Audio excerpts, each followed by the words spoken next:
Kula namung pesen Gus. Napa? Jenengan kan sak pengajian teng Sarkem. Heeh. Niku daerah paling pojok dhewe. Niku ternyata angker wingit Gus. Lah ngopo? Kula nate diwedeni kuntilanak teng mriku. Kok iso lho? Aku liwati bengi-bengi lho swara. Oh.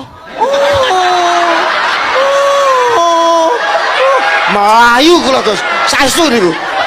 Sumpah wingit niku. Angker Gus. Suarane lho piye? Ngajeng kok bengok asli Gus. Angker teng mriku. Sing ayu pancen akeh tapi sing gendasku mumet bendino mek kowe tok. Jane kudu tak bunuh itu, tapi kok sayang ngono. Top you.